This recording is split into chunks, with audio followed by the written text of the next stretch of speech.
There is a version of genius we like to believe in, the kind that arrives fully formed, the prodigy, the chosen one. But Leonardo da Vinci was not that. Leonardo became Leonardo, and that is what makes his life so quietly radical.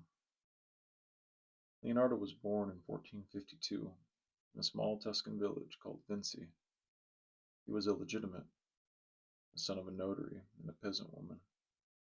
No classical education, no university, no Greek, no Latin. In Renaissance Italy, this mattered. The world of scholarship, philosophy, and science was locked behind language, and Leonardo did not have the key. So instead, he looked. Leonardo learned by seeing. He watched water curl around stones. He studied how birds folded their wings mid-flight. He traced the veins on leaves, the muscles in hands, the way light slid across faces at dusk. While others memorized texts, Leonardo observed reality. And this would become the foundation of everything he did. At around 14, Leonardo was apprenticed to Andrea del Verrocchio in Florence, one of the greatest workshops of the time. This was not an art school. It was a factory of making. Leonardo learned how to grind pigments, how to cast bronze, how to engineer pulleys, how to draw endlessly hands, drapery, horses, skulls, and he became, well, difficult. You see, Leonardo was slow, distractible, perfectionistic. He started projects obsessively and often didn't finish them. This would haunt him his entire life. But it was not laziness. It was curiosity pulling him in too many directions at once. Leonardo could not stop asking, why? Why does a smile feel alive? Why does a shoulder move this way? Why does water spiral? Why does the heart beat? Most artists stopped at surface beauty. Leonardo went underneath. When he painted, he dissected, literally. At night, Leonardo snuck into hospitals and morgues to cut open human bodies. This was illegal, dangerous, and very taboo. He drew tendons, organs, spines, the chambers of the heart even, not to shock, but to understand. He believed you could not draw what you did not comprehend, and this belief that art and science are inseparable made him unlike anyone else. Leonardo filled thousands of pages with notes. He wrote backward and mirrored, not as code, but because it was natural for his left hand. His notebooks were chaotic, anatomy next to jokes, engineering sketches beside grocery lists, flying machines drawn beside philosophical questions. They were not polished. They were thinking on paper. Leonardo did not believe knowledge should be neat. Leonardo did not separate thinking from living. For him, curiosity was not a profession. It was a way of being alive. He studied everything, not because it was useful, not because it paid, but because it existed. Leonardo was fascinated by motion, how water moves, how smoke rises, how hair falls, how a body twists mid-step. He believed movement revealed truth, and so he watched endlessly, standing by rivers, sketching whirlpools, observing floods destroy villages, not with fear, but with awe. To Leonardo, destruction was not evil. It was nature expressing power. He once wrote, that water was the driving force of all life. He studied erosion, tides, currents. Centuries before modern fluid dynamics, Leonardo understood turbulence, not through equations, but observation. This is important. Leonardo did not need formulas to know what was real. He trusted his eyes. But trusting your eyes comes with a cost. Leonardo doubted authority. He distrusted books that repeated old ideas without proof. He challenged Aristotle. He questioned Galen.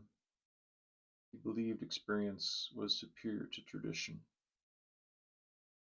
And in Renaissance Italy, this made him dangerous. Leonardo existed between worlds, too artistic for engineers, too scientific for artists, too practical for philosophers, too philosophical for craftsmen.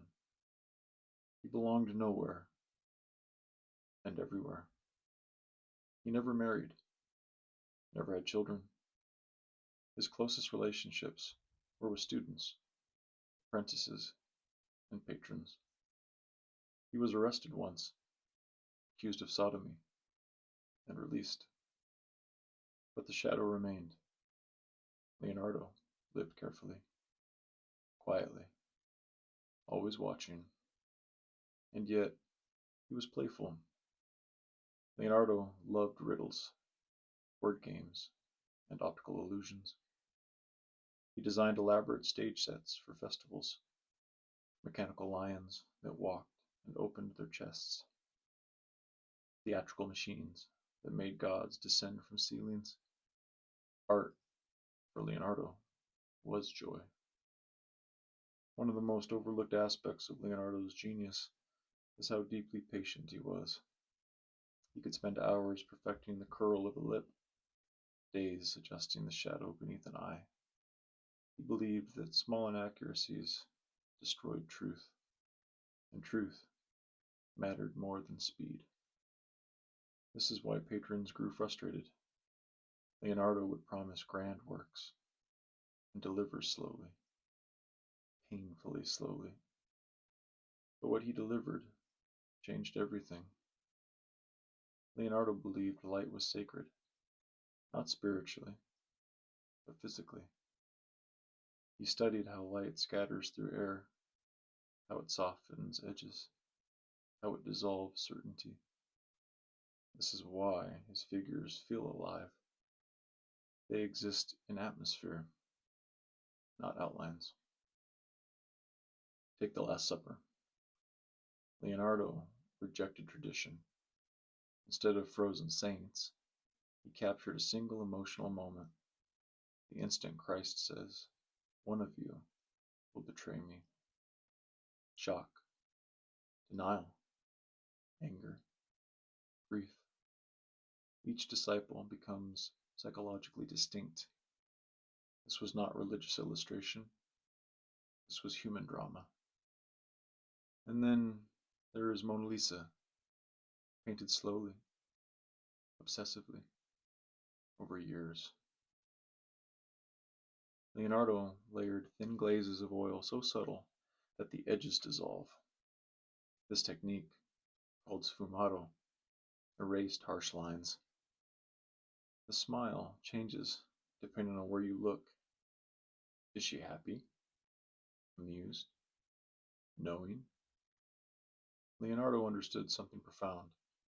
The human brain completes what the eye cannot fully see, and so the mystery lives forever. But here's the part most people miss.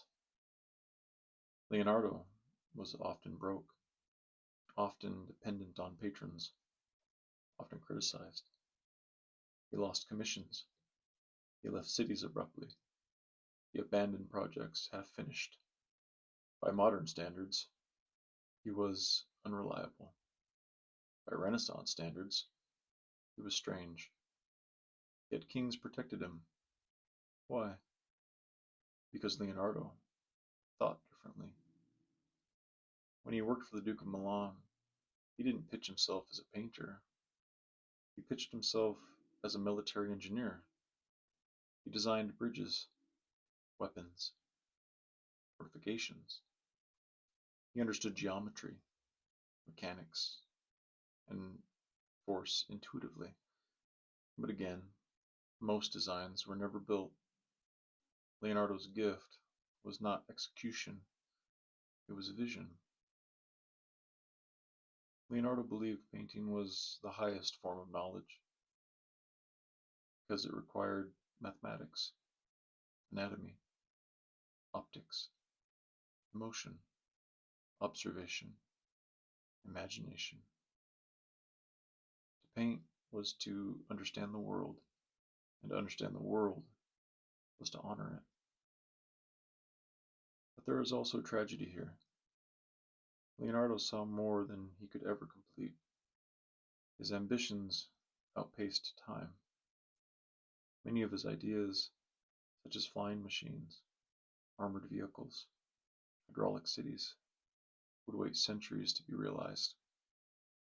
He lived surrounded by futures he would never see, and yet he did not despair.